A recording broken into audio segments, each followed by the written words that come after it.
Alors, de nouveau, bienvenue sur ce webinaire organisé par CEGAP sur l'accueil des nouveaux agents et comment innover avec le digital learning. Euh, Aujourd'hui, ce webinaire sera animé à trois voix.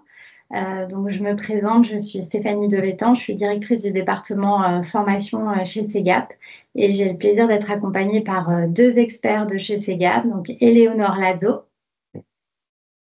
qui est notre Digital Learning Manager et qui pilote la stratégie Digital Learning chez CEGAP. Et c'est elle qui conçoit avec nos experts métiers nos modules e-learning. Bonjour à toutes et à tous, je suis ravie de partager ce moment avec vous. Et Arnaud Marsat, qui est formateur RH spécialisé dans la fonction publique et qui forme depuis plus de 6 ans maintenant les agents et les services RH de la fonction publique. Bonjour à toutes et à tous, bienvenue parmi nous. Alors, au programme de ce webinaire, on se donne 1 heure pour vous donner des pistes, des clés pour réinventer l'accueil de vos nouveaux agents. On vous présentera donc les enjeux de l'accueil des agents dans un contexte en pleine mutation. Pourquoi adopter le digital learning pour l'intégration de vos agents. Et enfin, nous vous présenterons un tout nouveau parcours digital que nous avons conçu chez CEGAP, donc au cœur du service public et comment maîtriser le statut d'agent public. Nous prendrons un moment en fin de webinaire pour répondre à vos questions. On espère que ce moment d'échange pourra vous inspirer et vous donner quelques clés et des outils pour l'onboarding de vos agents. Avant de rentrer dans le vif du sujet, une brève présentation de CEGAP.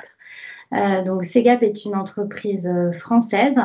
Depuis plus de 27 ans, les experts de CEGAP sont au service de celles et de ceux qui servent l'intérêt général. Donc, nous sommes dédiés exclusivement à la fonction publique.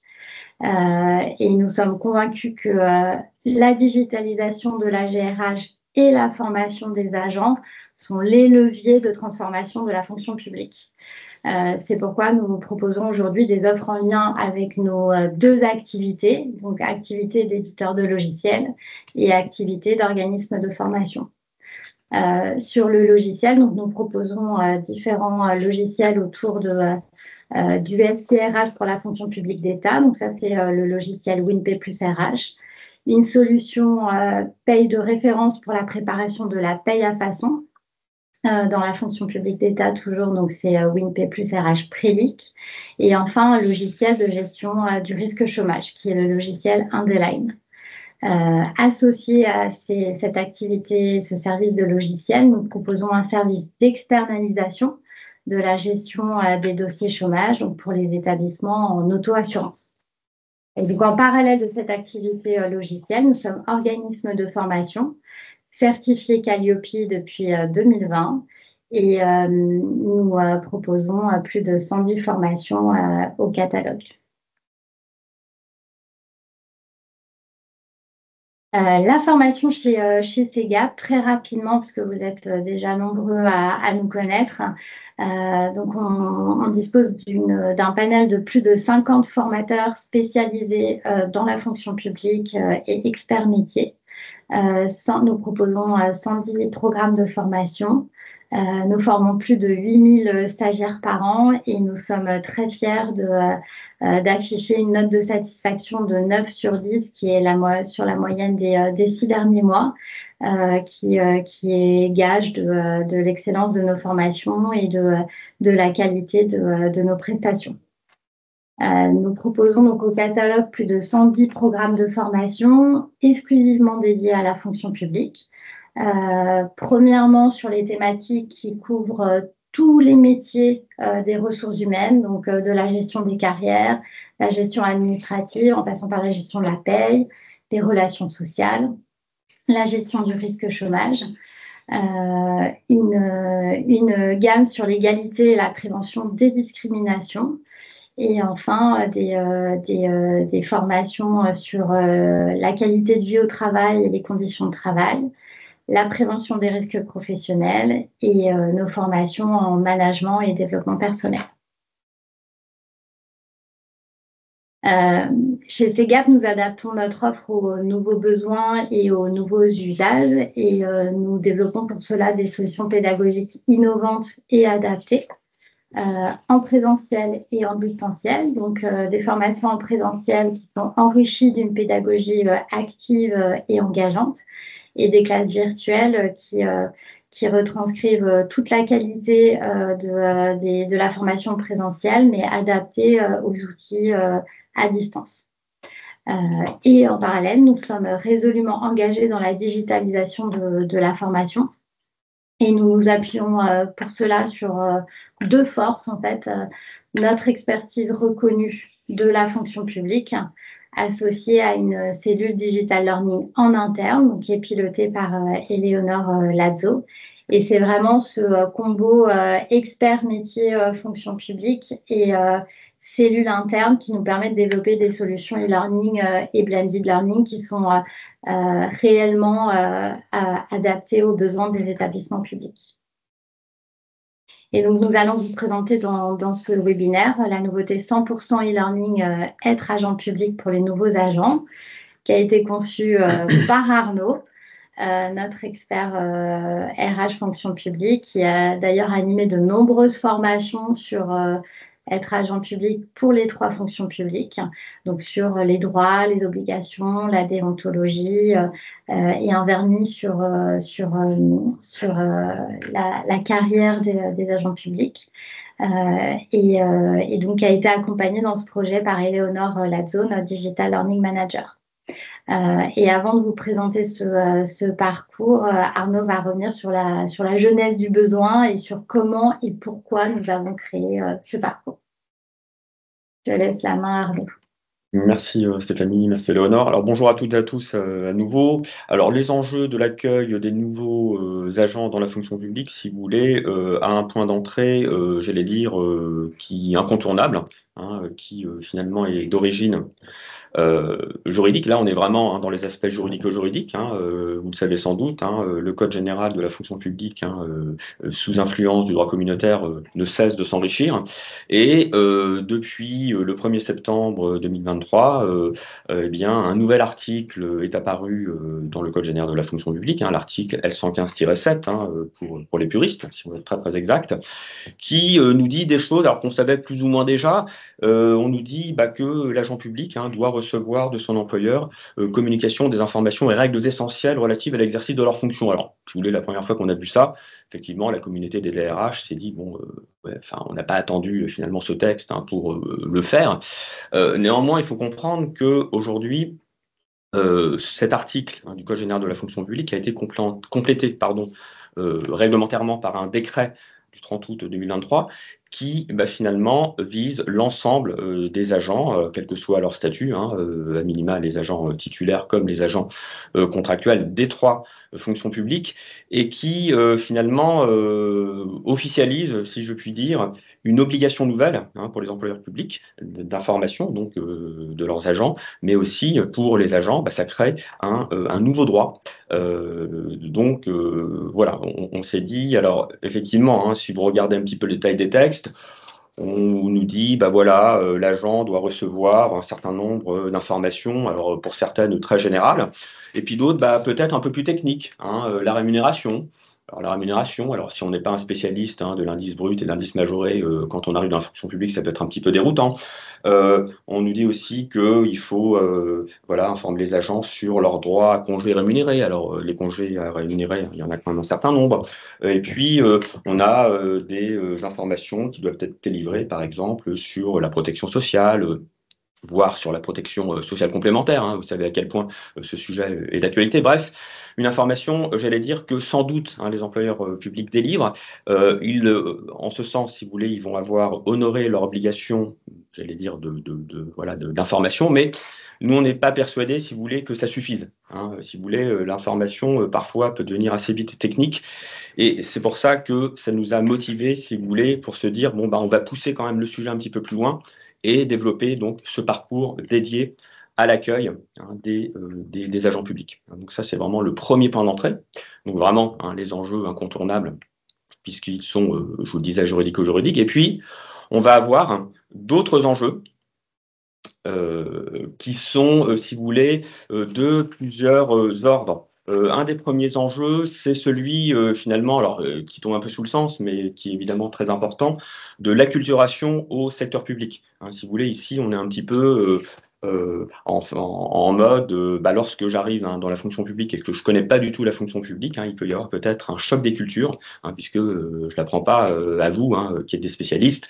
La fonction publique, hein, repose sur des codes spécifiques, hein, des règles du jeu qui sont propres à l'engagement pour l'intérêt général, aux valeurs du service public. Et je ne peux pas résister à la tentation de vous citer Roger Grégoire, qui était le premier directeur, hein, de la fonction publique, qui écrivait en son temps que la fonction publique, hein, n'est pas un métier comme un autre, c'est un service. Donc, si vous voulez, le premier message à faire passer, c'est dire aux agents, voilà, hein, peut-être que la fonction publique, c'est tout nouveau pour vous. N'ayez pas peur, tout va bien se passer, mais il y a un certain nombre, hein, de principes, hein, qu'il vous faut vraiment connaître, des principes fondamentaux. Autre principe et autre défi, hein, selon nous, si vous voulez, c'est également, j'allais dire, de travailler sur le triptyque que sont l'attractivité, l'intégration et la fidélisation. Bon, l'attractivité, alors je sais que les temps sont un petit peu durs pour la fonction publique en ce moment, mais ne désespérons pas, on essaie d'attirer les meilleurs talents. Une fois qu'on a recruté, parfois non sans mal, les agents, il faut bien les intégrer. Hein, donc, il y a une phase d'intégration qui est vraiment très importante pour nous.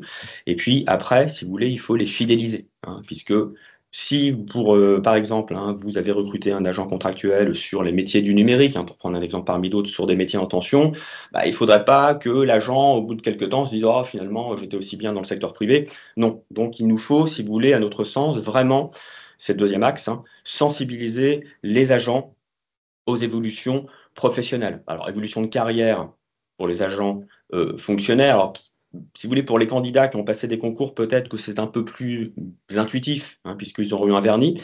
Mais si vous voulez, nous, on pense surtout, alors pas uniquement, mais en particulier aux agents contractuels. Hein. Vous savez que la loi de transformation de la fonction publique, hein, a vraiment ouvert les vannes, hein, si je puis dire, pour donner des possibilités, alors non seulement juridiques, mais aussi RH, de recruter davantage, hein, d'agents contractuels, à plus forte raison, hein, dans la fonction publique d'État, mais pas que, hein, avec les enjeux de primo-cédisation.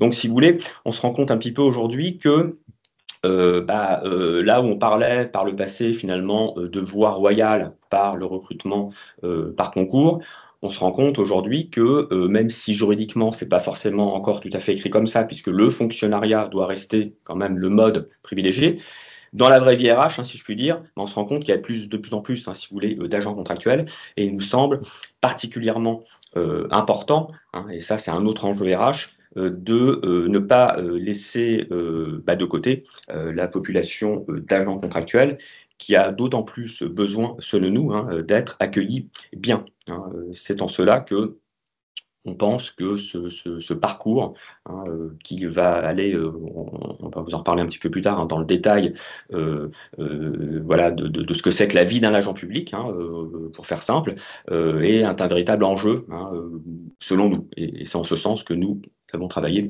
avec Éléonore et Stéphanie. Voilà ce que je voulais vous dire relativement brièvement. Je vous cède la parole. Oui, merci Arnaud. Moi, je vais en fait vous faire un focus à présent sur la modalité qu'on a choisie pour ce parcours. Donc, on a fait un choix fort chez Segap qui est la modalité du digital learning. C'est une modalité qu'on développe depuis maintenant une bonne année.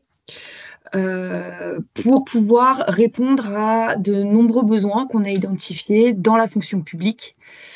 Et avant d'aborder voilà, et les nouveaux défis qui sont imposés à la formation. Mais je vais laisser Stéphanie peut-être revenir sur justement quels sont les défis que doit relever la formation, notamment en onboarding, et qui nous ont amenés à ce choix du digital.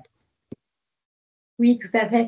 Comme nous avons de nombreuses demandes sur la formation des nouveaux agents, nous nous sommes penchés sur les défis de la formation qu'on appelle onboarding pour la fonction publique. Et on a identifié 3 grands défis pour vous, pour les professionnels formation et RH. Le premier, c'est de former massivement un public varié. Donc cela s'explique par la nature même de la fonction publique qui se distingue par sa diversité de métiers, de secteurs.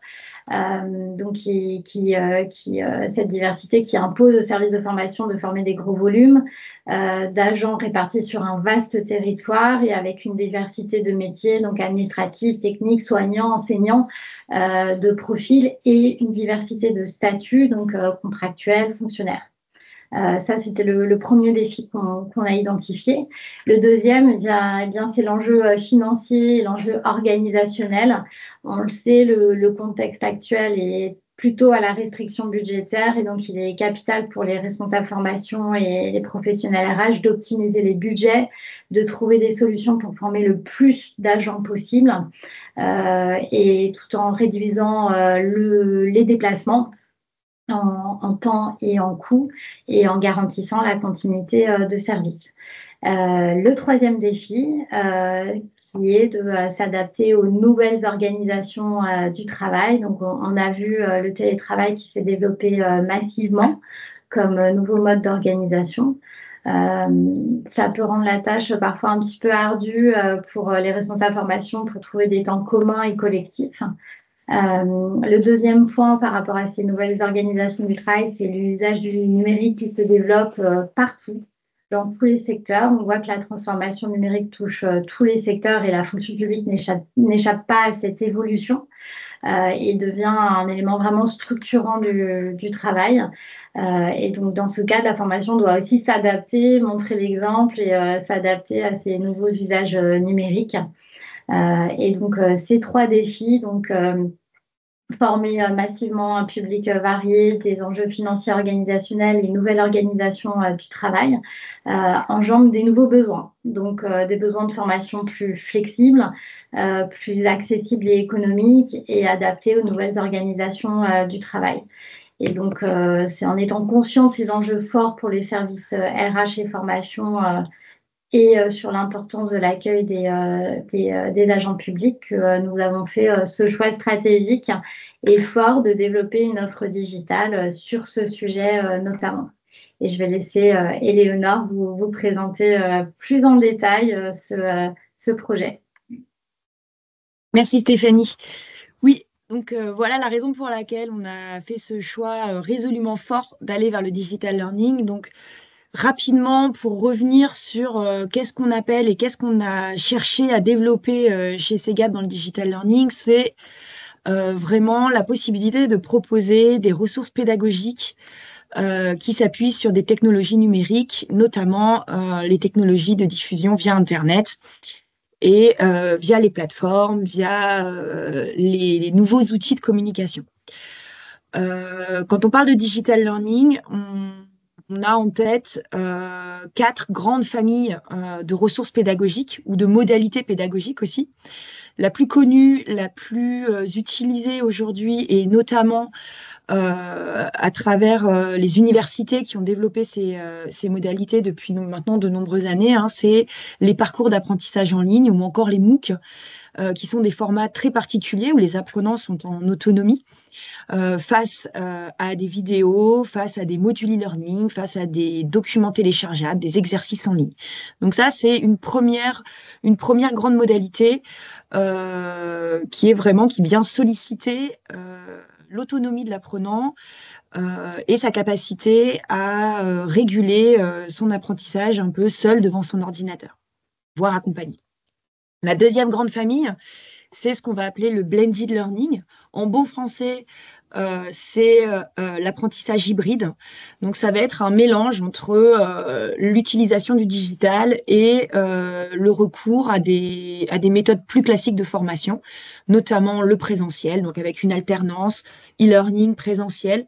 Mais c'est également les nouvelles modalités qu'on va appeler, par exemple, présentiel enrichi. Un présentiel au cours duquel on va demander aux apprenants d'utiliser leur smartphone ou d'utiliser leur ordinateur. L'utilisation, le recours également à la classe virtuelle, qui est également une modalité blended, ou encore, comme je vous l'ai dit, les parcours hybrides où on va faire par exemple une journée présentielle, puis une classe virtuelle, puis un temps d'autonomie, etc. Enfin, on a les deux grandes tendances innovantes du monde de la formation digitale aujourd'hui. C'est le développement des applications mobiles pour permettre aux apprenants de suivre des parcours de formation directement via leur téléphone. C'est une modalité qui est par exemple beaucoup développée du côté des langues, des formations en langue. Et du côté des grandes innovations, on a l'utilisation et le recours à des méthodes qu'on va appeler de gamification ou de ludification en bon français. C'est un secteur qui aime beaucoup l'anglais, effectivement. Avec le recours, par exemple, à l'utilisation de jeux, de serious game, donc de jeux en simulation, pour plonger l'apprenant dans un monde dans lequel il va devoir, un monde virtuel dans lequel il devra prendre des décisions, agir, mettre en œuvre des compétences un peu plus comportementales, mais de façon simulée. Et l'utilisation plus poussée de technologies innovantes comme la réalité virtuelle, la réalité augmentée, et encore la grande tendance du moment, l'intelligence artificielle, quel va être son rôle et sa place dans le digital learning et dans la formation à venir. C'est ce qui nous attend dans les prochaines années. Aujourd'hui, CEGAP s'est orienté sur notamment le développement des deux premiers pôles, donc les parcours en ligne et le blended learning. Pourquoi on a fait ce choix? Parce qu'on a clairement identifié des bénéfices, que ce soit pour les établissements publics que pour les agents.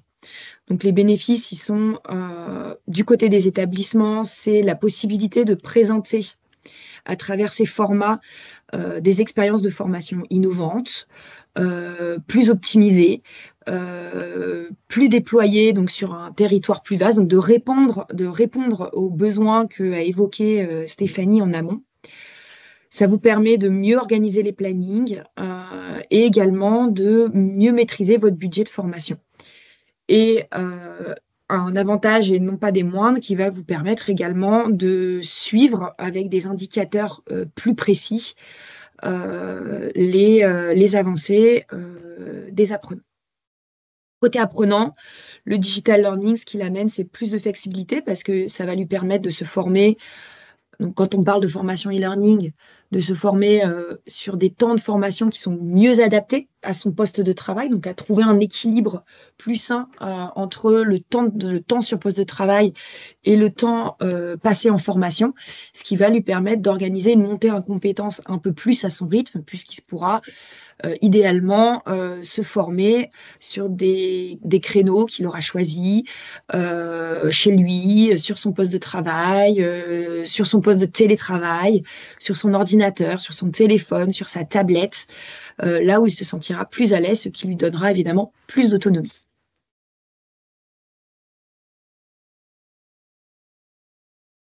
Pour continuer, voilà pourquoi donc CEGAP s'est positionné sur une nouvelle offre de formation. Donc, nous vous proposons dans notre nouveau catalogue notamment des nouvelles formations en blended learning, donc c'est-à-dire des formations qui vont vous proposer des parcours hybrides avec des temps en amont e-learning, des temps présentiels, que ce soit en classe virtuelle ou en présentiel stage. Ou encore avec du suivi derrière via encore de la classe virtuelle. Nous développons également des parcours en toute autonomie, 100% e-learning, ce qui est le cas du parcours qu'on vous présente aujourd'hui sur être agent public. Et nous développons également une agence de production digitale pour pouvoir répondre à des besoins plus spécifiques, plus ciblés, vraiment qui vont être plus personnalisés parce que vous avez une problématique métier qui vous est particulière, parce que vous avez des organisations qui sont spécifiques et qui donc demandent du sur-mesure. Et on intervient également dans ce cadre-là. Donc, nous allons aujourd'hui vous présenter le parcours qui donc est 100% e-learning sur un format tout en autonomie pour l'apprenant. que l'on a appelée Au cœur du service public. Une formation qui a pour objectif de maîtriser le statut d'agent public. Et je vais laisser la parole à Arnaud, qui est donc notre expert référent sur cette formation et qui m'a accompagné tout au long du processus de création de cette formation pour donner le meilleur de son expertise. Et avant cela, je vais vous présenter... Je sais que tu es pressé, Léonore, mais il faut quand même présenter ça. Oui, oui. Impatience. Je vais vous présenter donc la vidéo qu'on a montée et qui vous présente l'essentiel du parcours.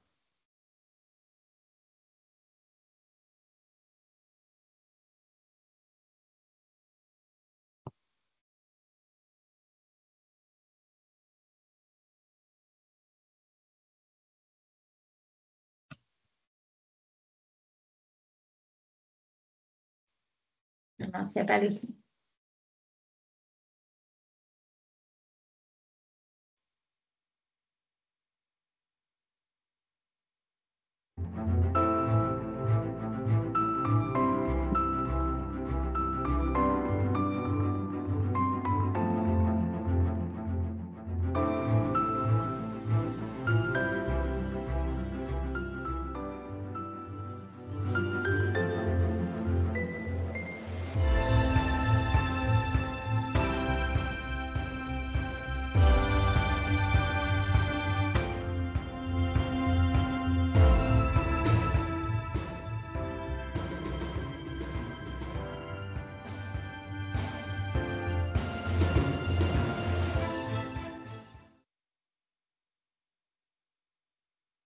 Voilà, j'espère que vous avez eu le son.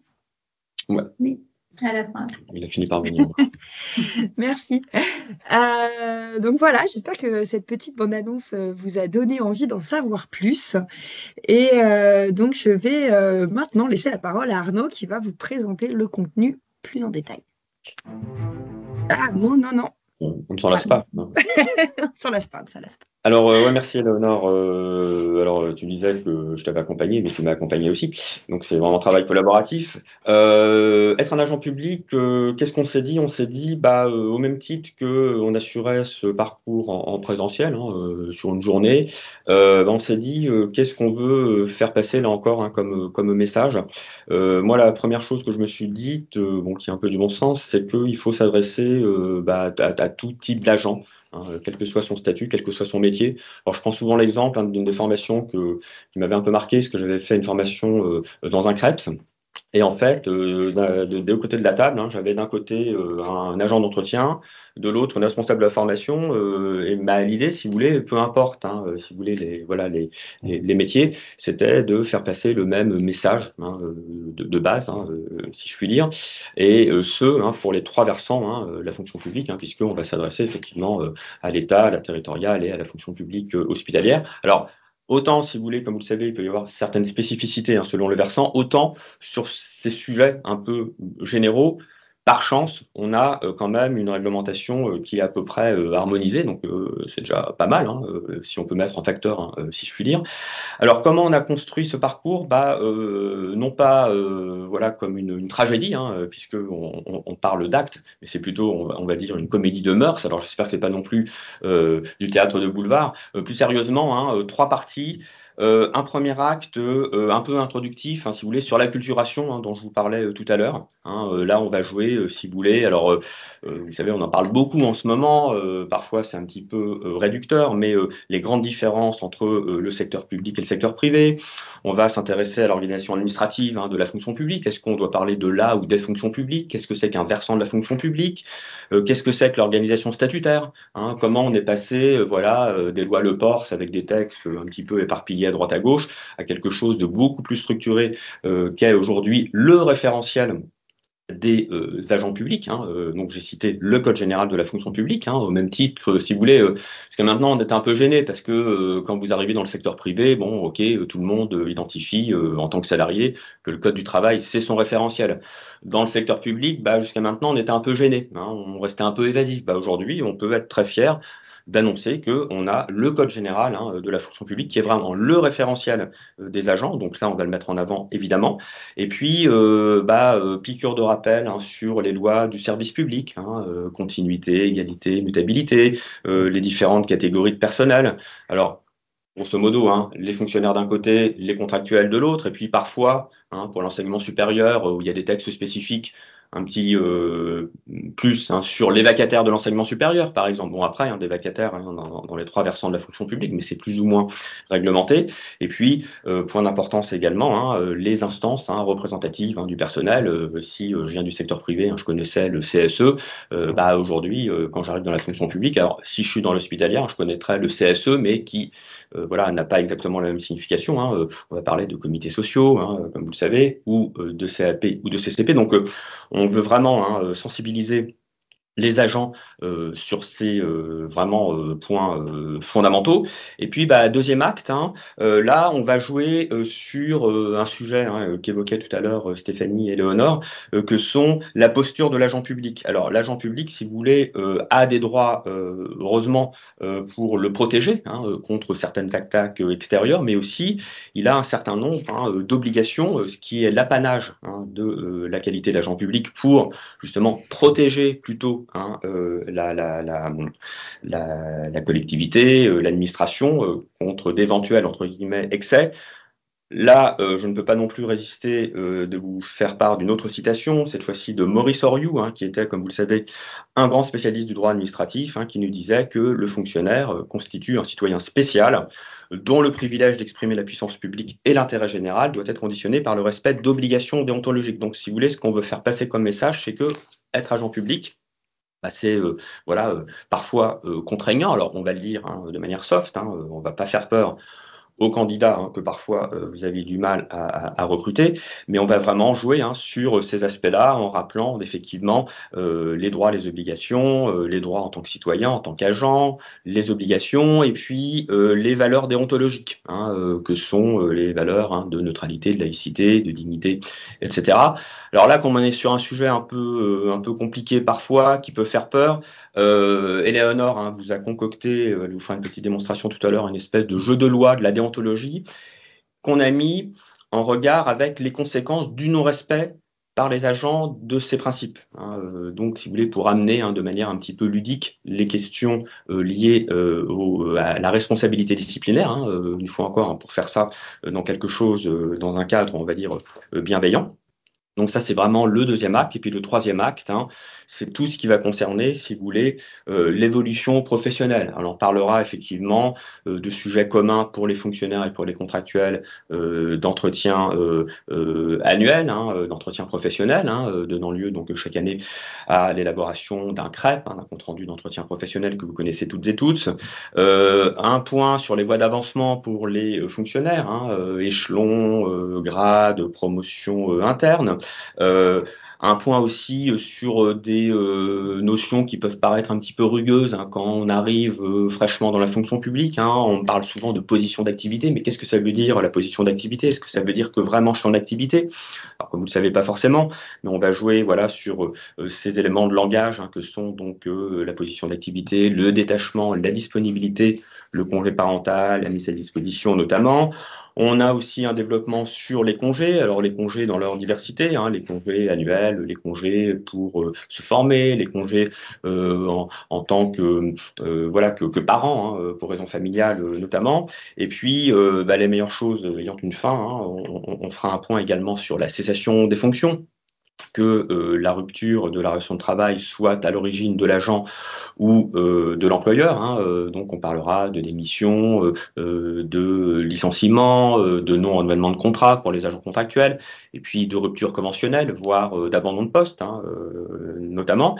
Et puis, un dernier point qui est également important en termes d'éléments spécifiques à la fonction publique, c'est la structure de la rémunération, où on essaiera, j'allais dire, de désamorcer les gros doutes qui peuvent peser sur la nuance subtile entre l'indice brut et l'indice majoré, la logique des grilles indiciaires, le socle, on va dire, de rémunération généraliste, si je puis dire, avec le SFT, l'indemnité de résidence, voire la NBI pour les agents éligibles, en tout cas les agents contractuels. Et puis, on aura un petit message à faire passer également sur la partie indemnitaire, donc le RIFSEP, principalement IFSE, CIA. Donc, ce sont voilà, les éléments que nous avons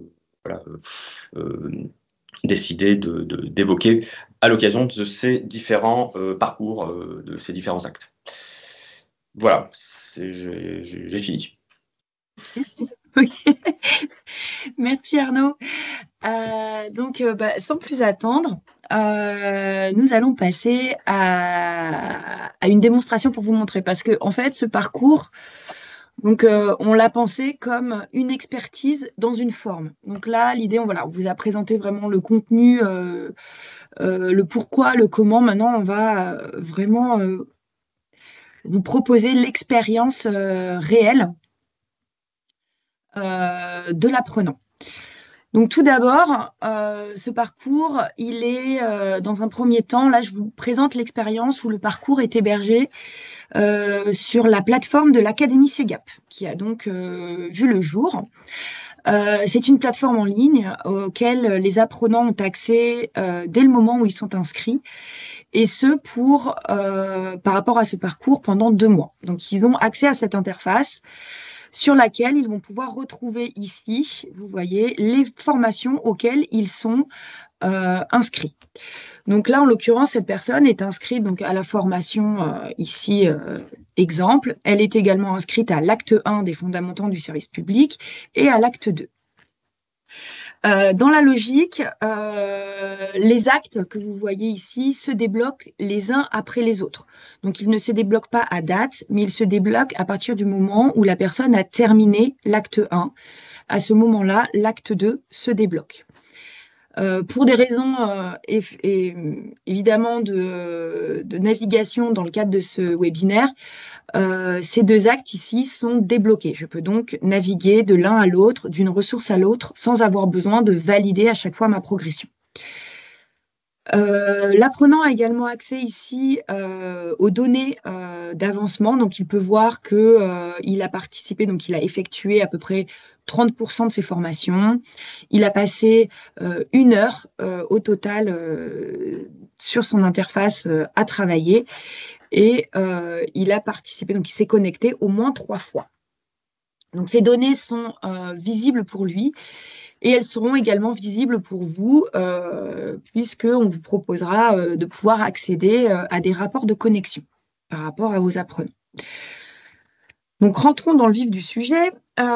Voici donc l'interface de l'acte 1. Donc, l'apprenant se connecte et il a accès ici donc, à différentes ressources. Il a accès à un fil, un parcours, un fil rouge de formation.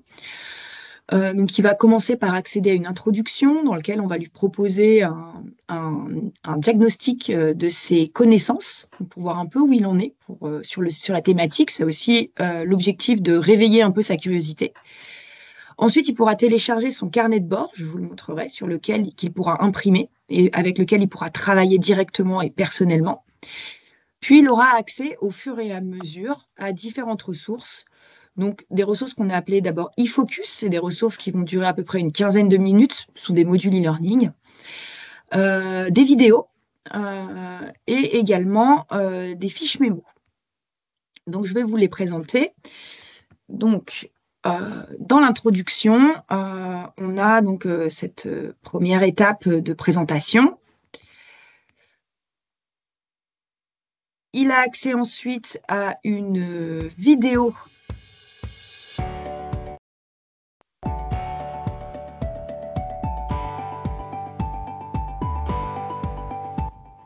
Bonjour, je m'appelle Arnaud Marsat, je suis... Donc, c'est des vidéos qui sont donc réalisées par Arnaud, voilà, maintenant vous le connaissez.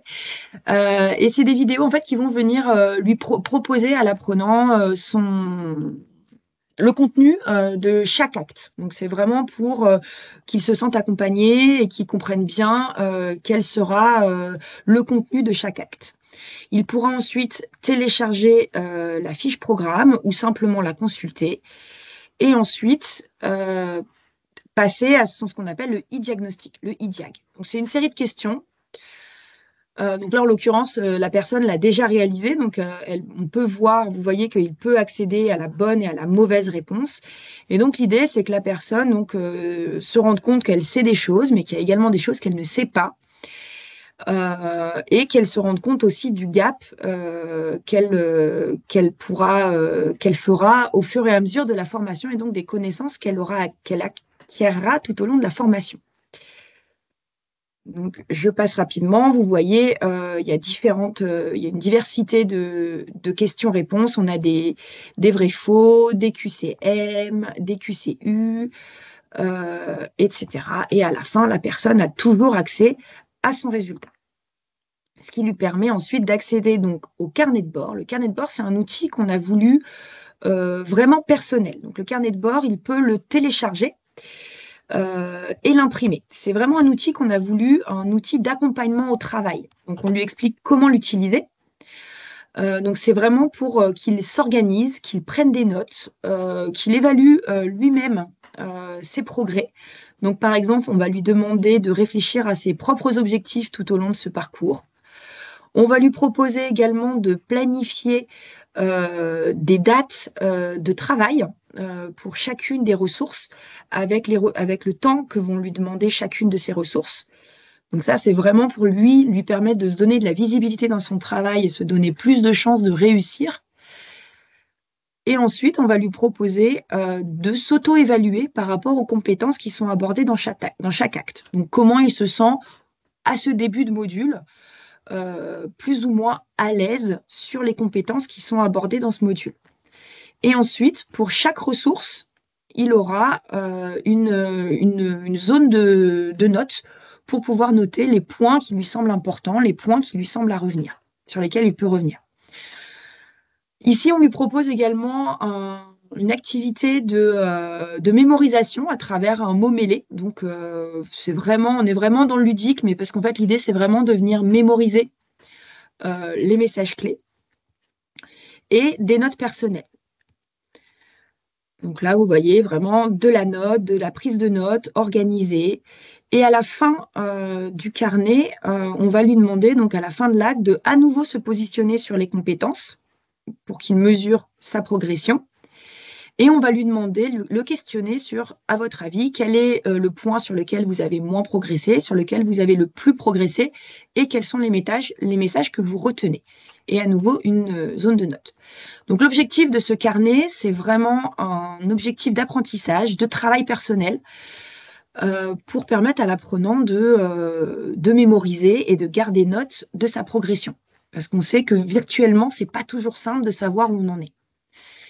Il pourra ensuite passer donc au premier e-focus. Donc, je vous rappelle, le e-focus, ce sont des capsules e-learning qui ont pour durée une quinzaine de minutes.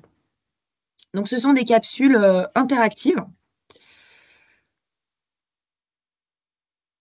qu'on a voulu dynamiques avec, par exemple, voilà, des activités un peu ludiques voilà, il s'est trompé, donc il n'a pas la bonne réponse. L'idée, c'est non pas d'être noté, mais vraiment d'apprendre. Donc, au fur et à mesure, il peut réessayer, etc.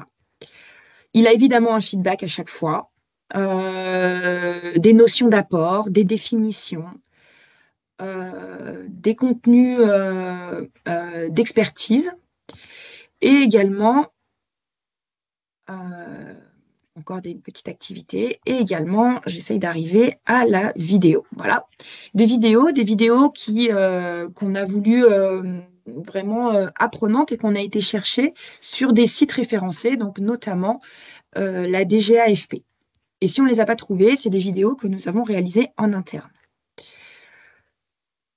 On a également donc des messages clés qui sont toujours diffusés de façon à ce que l'apprenant soit acteur de sa formation. Donc, quand on parle d'activité en e-learning, on est souvent sur du clic.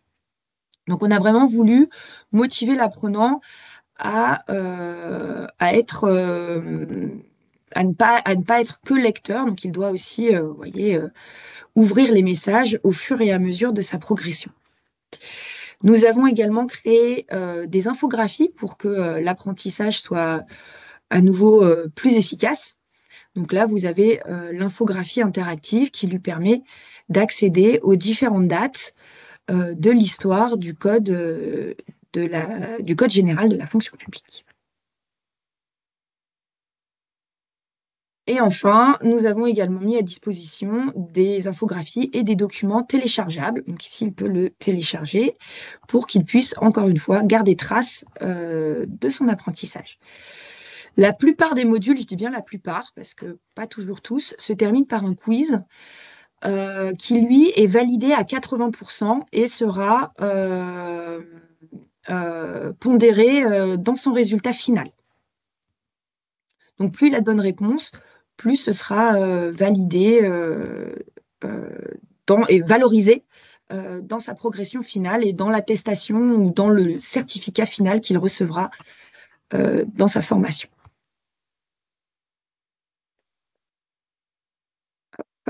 Je vais maintenant vous montrer à quoi ressemblent les fiches mémo.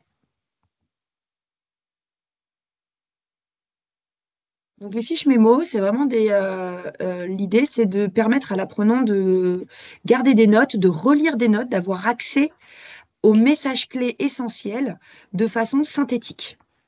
Donc, il les a ici, il peut les consulter et il peut également les télécharger en dessous. Donc, on les considère également comme des outils de travail puisque il va pouvoir les consulter, les lire, les relire, les réutiliser quand il en a besoin a posteriori. Je vais vous passer maintenant à la démonstration de l'acte 2. N'hésitez pas, si vous avez des questions, à utiliser le chat ou des remarques, à utiliser le chat pour nous en faire part. Nous reviendrons dessus par la suite. Donc, voici l'acte 2. Donc, dans l'idéal de l'expérience utilisateur, une fois que l'apprenant a terminé son acte 1, c'est-à-dire visualiser l'ensemble des ressources, il accède directement à l'acte 2. Et encore une fois, dans l'idée que l'apprenant est autonome et peut apprendre à son rythme, s'il a besoin de quitter pour des raisons parce qu'il doit reprendre son poste de travail, vous voyez que sa progression est enregistrée. Vous voyez ici, on sait que là, par exemple, j'ai effectué 44% et vous voyez que ma progression a été enregistrée. Puisque là, par exemple, voilà, la plateforme a enregistré que j'avais déjà réalisé ces actes-là et que je n'avais pas fait cela. Donc, on reprend en général là où on a laissé. Par exemple, si je clique sur celui-ci,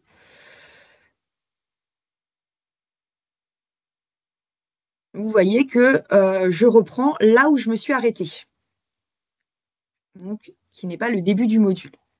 Donc ça, c'est bien parce que l'apprenant, voilà, s'il est interrompu parce qu'il est sur poste de travail et qu'il est interrompu parce que son collègue l'a interpellé ou qu'il doit gérer une urgence, sa progression est retenue et quand il reviendra sur sa formation, il n'aura pas besoin de recommencer tout à zéro. Donc là, je vous présente le module qui est dédié à la discipline. Ça nous a semblé important de faire un module qui présente les fautes disciplinaires, mais pas que. Je voulais vous présenter, on a fait sur la présentation des droits et des obligations, on a notamment créé des e-capsules. Voilà, c'est ça que je voulais vous présenter. Les e-capsules, c'est plutôt des modules un peu plus courts qui vont plutôt durer dans les 5 minutes. Donc, on va avoir ici une présentation rapide de ce que sont les obligations et les droits des apprenants et ensuite des agents publics. Et ensuite, vous avez en fait une infographie qui présente l'ensemble des obligations et de ce que sont donc les grandes obligations des agents publics. Vous voyez ici l'obligation de discrétion professionnelle, du secret professionnel, de l'information publique. Et elles sont détaillées dans cette infographie. Et en fait, on a voulu donc permettre à l'agent public de réemployer les connaissances qui sont abordées donc, dans les droits, les obligations et dans le module discipline. On a voulu les rendre concrètes à travers un jeu. que je vais vous présenter, qu'on a appelé le jeu de la déontologie. Donc, ça nous a semblé important de rendre ce sujet déjà concret, parce que pour qu'ils comprennent bien conscience de l'impact que ont les droits et les obligations sur leur quotidien professionnel. Mais on n'a pas voulu non plus faire une liste à la Prévert des sanctions et des risques qu'ils avaient à avoir certains comportements. Donc, on a voulu sortir du côté un peu menaçant de la sanction. Et on leur a donc proposé un jeu. Je vous lance la vidéo.